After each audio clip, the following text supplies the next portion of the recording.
Hello dear students, welcome to my channel judiciary with Rashmi. आज के video में हम इंडियन पिनल कोड 1860 भारतीय दंड संहिता 1860 के अध्याय 16 चैप्टर 16 के बारे में पढ़ने वाले हैं।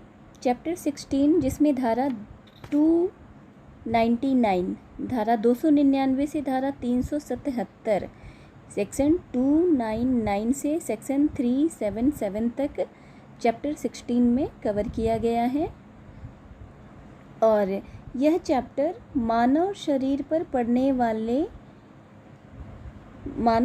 पर प्रभाव डालने वाले अपराधों के विषय में बात करती है। जीवन के लिए संकटकारी अपराधों के विषय में हम इस अध्याय में जानेंगे। इससे पहले कि हम वीडियो में आगे बढ़ते हैं, अगर आप सेक्शन 298 तक पढ़ना चाहते हैं तो आप चैनल के प्लेलिस्ट में जा कर के देख सकते हैं, जिसमें मैंने बहुत सारे वीडियोस बना रखे हैं, जिसमें सेक्शन 1 से लेके सेक्शन 298 तक अभी तक पढ़ाया जा चुका है। चैप्टर 1 से लेके चैप्टर 15 तक बहुत ही डिटेल में कवर कराया गया है। चैप्टर 16 हम आज देखने वाले हैं और आगे के वीडियोस में भी हम आगे के सेक्शंस और चैप्टर्स को कवर करने वाले हैं।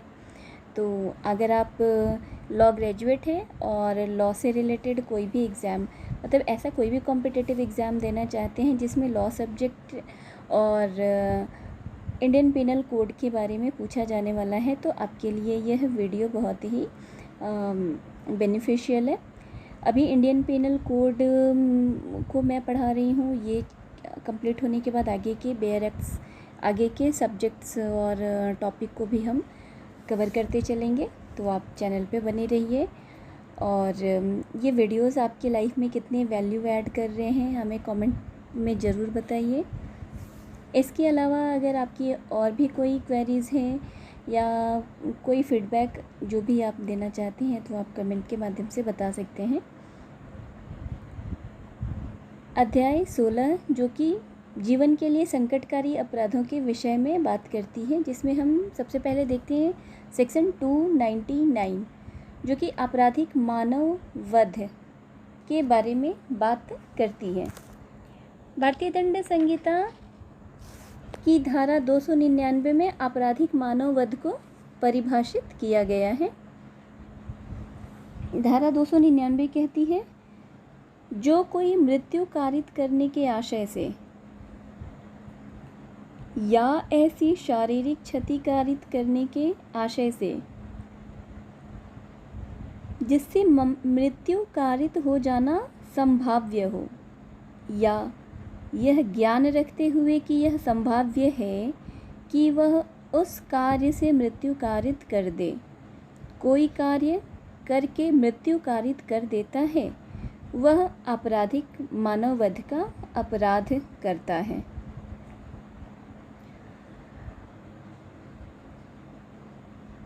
इससे पहले हम अध्याय 16 के बारे में आगे और जान पाएंगे। दो तीन बातें जो चैप्टर 16 के बारे में इम्पॉर्टेंट है वो आप नोट डाउन कर सकते हैं। चैप्टर 16 जो है वह भारतीय दंड संहिता का सबसे दीर्घतम अध्याय है और इसे हम दो भागों में बांटकर पढ़ सकते हैं। इसे दो भागों में विभाजित भी किया गया है और पहले भाग को अगर हम देखें तो सेक्शन 299 से लेकर सेक्शन 318, सेक्शन 299 से लेकर 318 तक यह मानव जीवन के विरुद्ध अपराध के बारे में बताता है और सेक्शन 319 से सेक्शन 377 धारा 319 से धारा 377 में मानव शरीर के विरुद्ध अपराध है। अंतर क्या है दोनों में?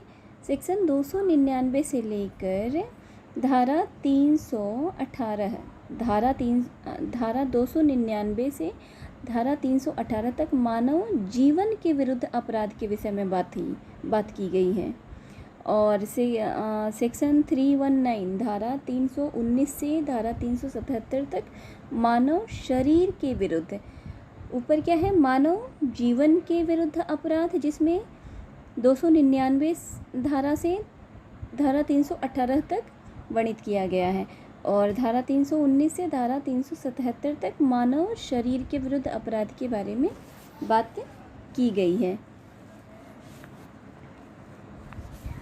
और आपराधिक मानववध जिसके बारे में अध्याय 16 का सेक्शन 299 बात कर रहा है, इसे सदोष मानववध के नाम से भी हम जान सकते हैं। और धारा 299 सदोष मानववध अर्थात आपराधिक मानववध को परिभाषित करती है। धारा 299 आपराधिक मानववध के बारे में बात कर रही है, इसे हम सदोष मानववध के नाम से भी जान सकते हैं। तो इसे इस प्रकार भी कह सकते हैं कि भारतीय दंड संहिता की धारा 299 जो है वह सदोष मानववध को परिभाषित करती है। और सदोष मानववध जो कि हत्या की कोटि में नहीं आता है, इसके लिए दंड का प्रावधान धारा 304 में किया गया है। आप इसे यहाँ पे नोट डाउन कर सकते हैं साथ में। सदोष मानववध जो कि हत्या की कोटि में नहीं आता है, इसके लिए दंड का प्रावधान सेक्शन 304 धारा 304 में किया गया है। और आपराधिक मानववध के बारे में जब हम आगे जानते हैं तो आगे जानने का जो हम प्रयास करेंगे उसमें दो बातें इम्पॉर्टेंट है कि सदोष मानववध जो है वो या तो वैध हो सकता है या अवैध है। सदोष मानववध या तो वैध हो सकता है या अवैध है। वैध मानववध में उन मामलों का समावेश किया जाता है जो सामान्य अपवाद है, जो कि सामान्य अपवाद हमने अध्याय 4 में पढ़ा था, धारा 76 से धारा 106 तक। सेक्शन 76 से सेक्शन 106 जो कि चैप्टर 4 है, इसके बारे में सामान्य अपवाद के विषय में इस चैप्टर में सामान्य अपवाद के विषय में बात की गई है। तो यह जो सामान्य अपवाद के तहत वैध मानववध के मामले को समावेशित किया गया है। एक बार फिर से इसे क्लियर कर लेते हैं। सदोष मानववध की परिभाषा जो है वो धारा 299 बताती है और सदोष मानववध जो हत्या की कोटि में नहीं आता, इसके लिए दंड का प्रावधान धारा 304 में किया गया है। और सदोष मानववध या तो वैध हो सकता है या अवैध हो सकता है। वैध मानववध में उन मामलों का समावेश किया जाता है जो सामान्य अपवाद के तहत आते हैं, अर्थात अध्याय 4 की धारा 76 से धारा 106 के तहत आते हैं।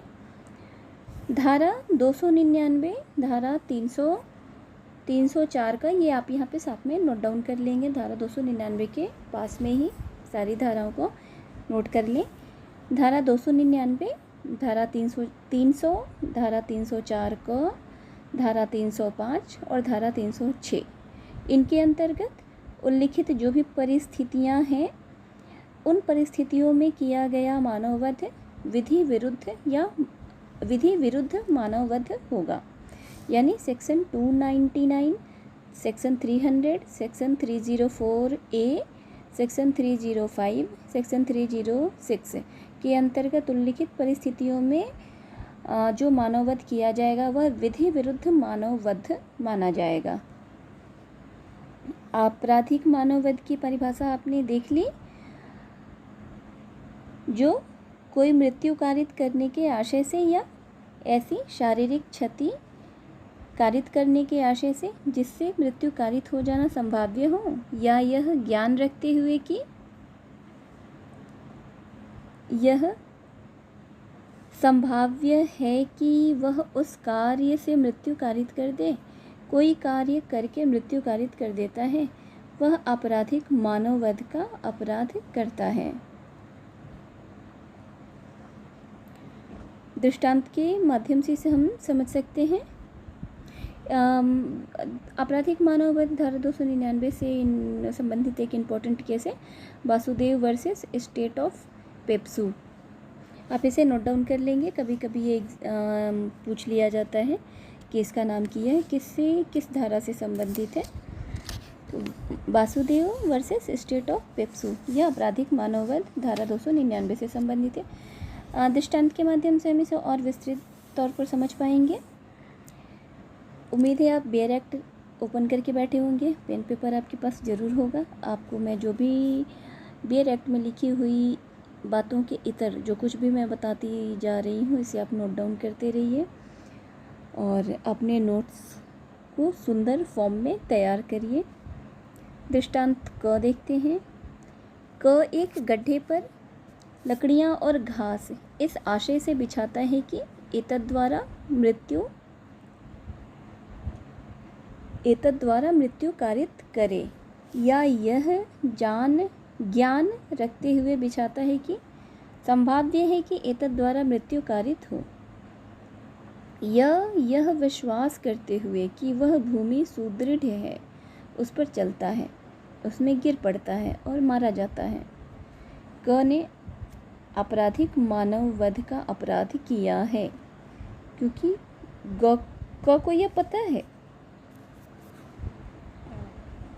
क ने गड्ढे पर लकड़ियाँ और घास इस आशय से बिछाई कि वो मृत्यु कारित करे, या उसको यह पता है, यह ज्ञान रखते हुए बिछाता है कि संभवतः इससे मृत्यु कारित हो जाए, और जो यह है वह यह विश्वास करते हुए कि वह भूमि सुदृढ़ भूमि है, नीचे गड्ढा नहीं है, वो सुदृढ़ भूमि मानकर उस पर चलता है और उसमें गिर जाता है और मारा जाता है।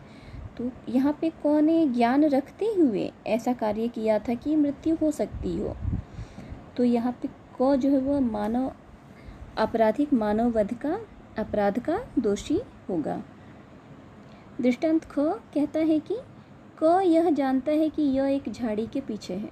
क को यह पता है कि यह जो है वह झाड़ी के पीछे है। ख यह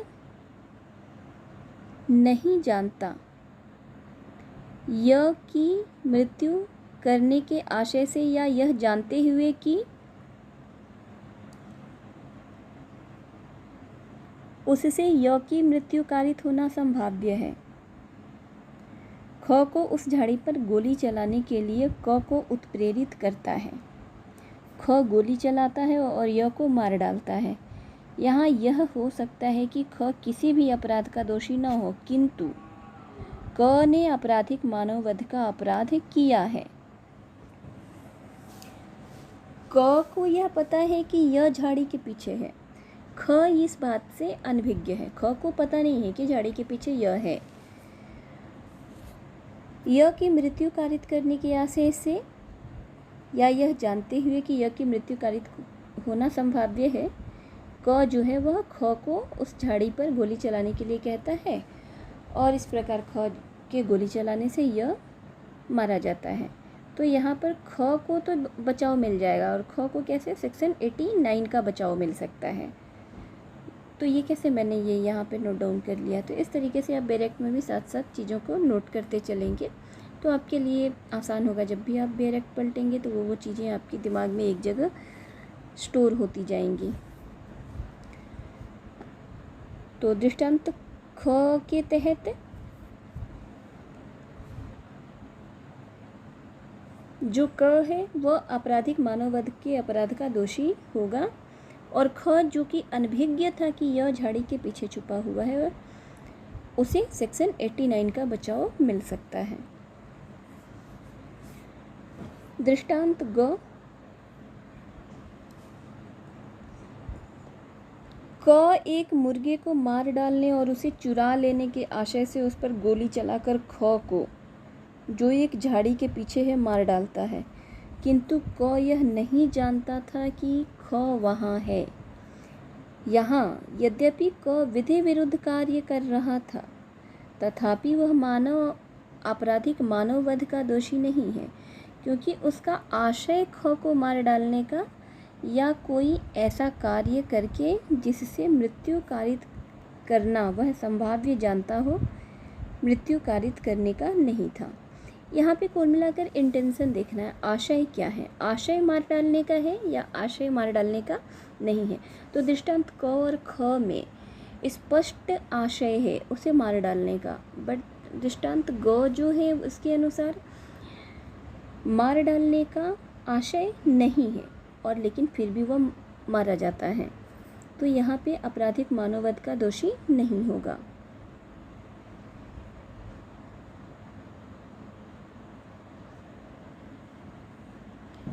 स्पष्टीकरण देखते हैं। धारा 299 के स्पष्टीकरण 1 के अनुसार वह व्यक्ति जो किसी दूसरे व्यक्ति को जो किसी विकार, रोग या अंग शैथिल्य से ग्रस्त है शारीरिक क्षति कारित करता है और एतद् द्वारा उस दूसरे व्यक्ति की मृत्यु त्वरित कर देता है, उसकी मृत्यु कारित करता है, यह समझा जाएगा। ऐसा व्यक्ति जो किसी दूसरे व्यक्ति को जो किसी विकार, रोग या अंग शैथिल्य से ग्रस्त है शारीरिक क्षति कारित करता है और एतद् द्वारा उस दूसरे व्यक्ति की मृत्यु त्वरित कर देता है, उसकी मृत्यु कारित करता है, यह समझा जाएगा, ऐसा माना जाएगा कि उसने मृत्यु की है। स्पष्टीकरण 2 बताता है कि जहाँ की शारीरिक क्षति से मृत्यु कारित की गई हो वहाँ जिस व्यक्ति ने ऐसी शारीरिक क्षति कारित की हो उसने वह मृत्यु कारित की है, यह समझा जाएगा। यद्यपि उचित उपचार और कौशलपूर्ण चिकित्सा करने से वह मृत्यु रोकी जा सकती थी। स्पष्टीकरण 2 को हम दूसरे शब्दों में इस प्रकार समझ सकते हैं कि निसंदेह मृत व्यक्ति की मृत्यु कारित कोई करता है किंतु उसने अपने घाव को ठीक ठीक मरहम पट्टी कराने की चिंता तक नहीं की है, वह डॉक्टर के पास तक नहीं गया। यदि वह ऐसा करता तो उसकी मृत्यु नहीं होती। तो यहाँ यह तर्क ठीक नहीं है। बात समझ में आई कि निसंदेह मृत व्यक्ति की मृत्यु कारित की किंतु उसने अपने घाव को ठीक ठीक मरहम पट्टी कराने की चिंता तक नहीं की, वह डॉक्टर के पास तक नहीं गया। यदि वह ऐसा करता तो उसकी मृत्यु न होती। तो यहाँ पे इस तरीके का तर्क नहीं देंगे। यहाँ पे मृत्यु कारित करता है यह समझा जाएगा। स्पष्टीकरण 3 जो है वह माँ के गर्भ में स्थित किसी शिशु की मृत्यु कारित करना मानववध नहीं है किंतु किसी जीवित शिशु की मृत्यु कारित करना आपराधिक मानववध की कोटि में आ सकेगा यदि उस शिशु का कोई भाग बाहर निकल आया हो, यद्यपि उस शिशु ने श्वास न ली हो या वह पूर्णतः उत्पन्न न हुआ हो। स्पष्टीकरण 3 के अनुसार माँ के गर्भ में स्थित अगर शिशु है और उसकी मृत्यु कारित होती है तो वह मानववध नहीं है, लेकिन अगर वह शिशु का कोई अंग बाहर निकल आया है, वह श्वास लिया हो या न लिया हो, वह पूर्णतः उत्पन्न हुआ हो या ना हुआ हो, उसके शरीर का कोई भाग भी बाहर अगर आ गया है तो उसकी मृत्यु जो है वह आपराधिक मानववध की कोटि में आएगा।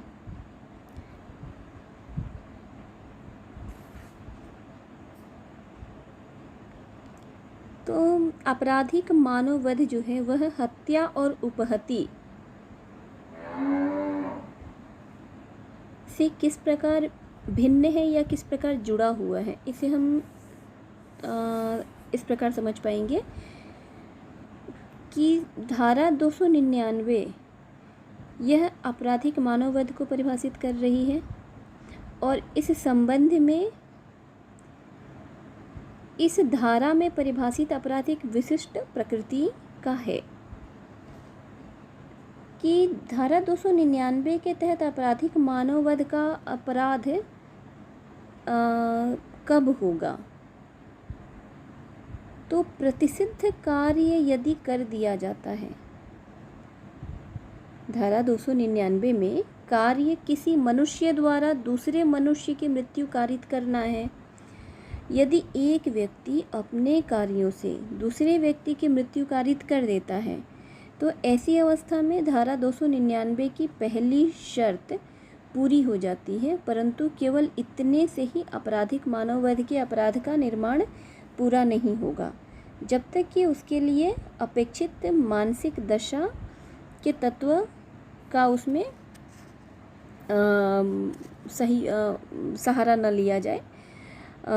अगर इंटेंशन नहीं है, अगर आशय नहीं है, तो उसे धारा 299 में नहीं रखा जाएगा। आपराधिक मानववध के अपराध में मानसिक दशा के तत्व जो है वह अनिवार्य हैं।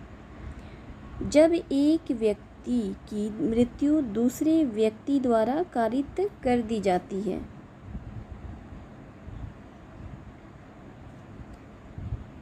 और ऐसे मृत्यु कारित करने के लिए मानसिक दशाओं में से कुछ मानसिक दशा का पूरा हो जाना सुनिश्चित होता है, तो ऐसी दशा में आपराधिक मानववध का अपराध पूरा हो जाता है।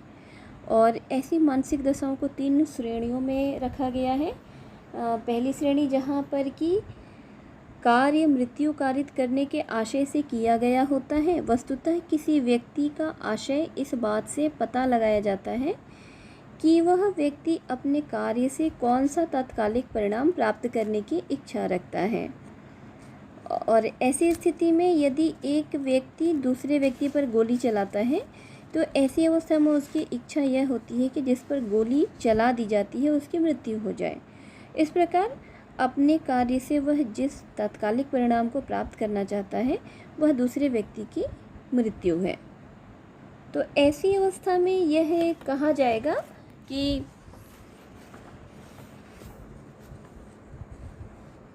उसका आशय मृत्यु कारित करना था। आशय का अनुमान न्यायालय द्वारा किए गए कार्य के प्रकृति, न्यायालय जो है वो किए गए कार्य की प्रकृति से करता है। तब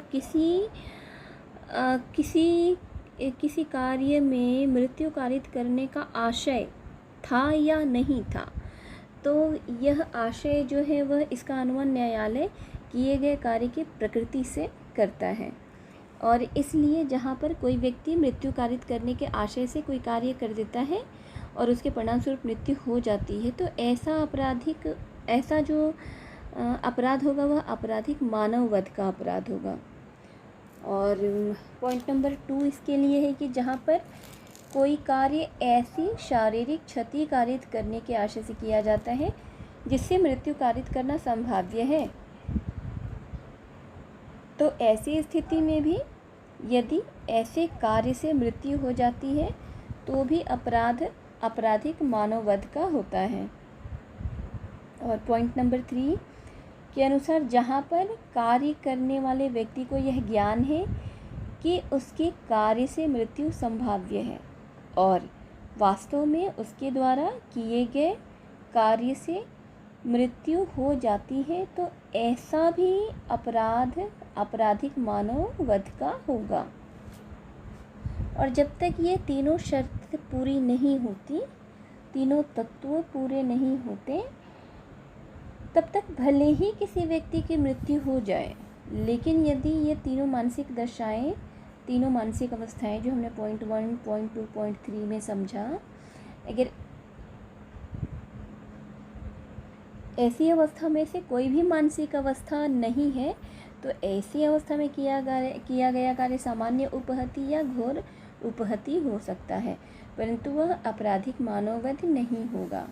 और इसे एक उदाहरण के माध्यम से हम समझ सकते हैं इस प्रकार कि क ने ख को एक चांटा मारा, फलतः वह जमीन पर गिर पड़ा और जमीन में ऐसा पत्थर गड़ा हुआ था जिसका ज्ञान क को नहीं था, परंतु जब ख जमीन पर गिरा तो उस पत्थर के संपर्क में आने में इसे गंभीर उपहति कारित हुई और रक्तस्राव होने के कारण ख मर गया। उस परिस्थिति को देखने से यह स्पष्ट होगा कि क का कोई भी ऐसी कोई भी मानसिक दशा क में नहीं थी जो कि धारा 299 द्वारा जरूरी है। यहाँ पे न तो क ख की मृत्यु कारित करने का आशय रखता था और न ही ऐसी शारीरिक क्षति कारित करने का आशय रखता था जिससे मृत्यु हो जाना संभाव्य था। उसे तो ज्ञान भी नहीं था कि उसके द्वारा किया गया कार्य मृत्यु कारित कर सकता है। तो फलतः तीनों मानसिक दशाओं के अभाव में उसके द्वारा किया गया कार्य आपराधिक मानव वध की श्रेणी में नहीं आएगा, भले ही उसके कार्य से ख की मृत्यु हो गई है। तो यहाँ पर क को धारा 323 के अंतर्गत केवल सामान्य उपहति कारित करने के लिए दोषी पाया जाएगा।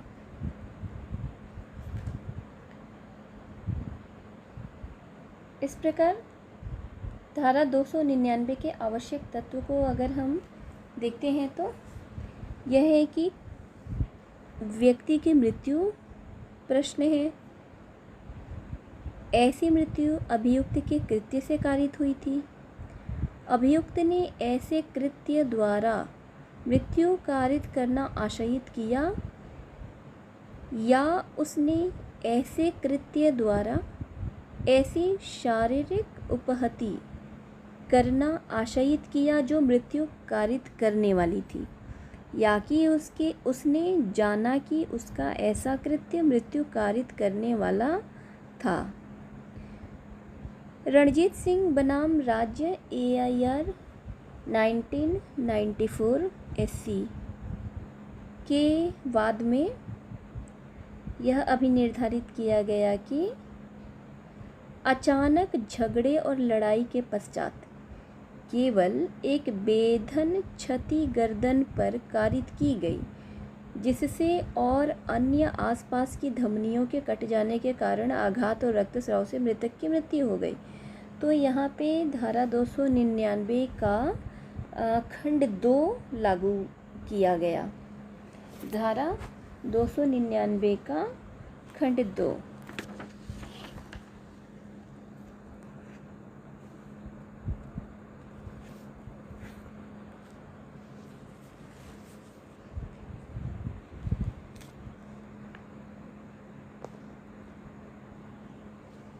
इस प्रकार धारा 299 हमने बहुत ही डिटेल में समझा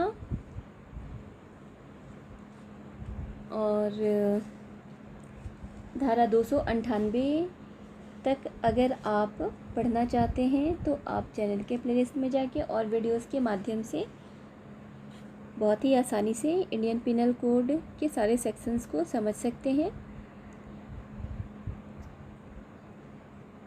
अगले सेक्शंस हम अगले वीडियोस में कवर करेंगे। वीडियो यहाँ तक देखने के लिए थैंक यू। साथ ही साथ वीडियो को और चैनल को लाइक, शेयर एंड सब्सक्राइब करने के लिए भी थैंक यू।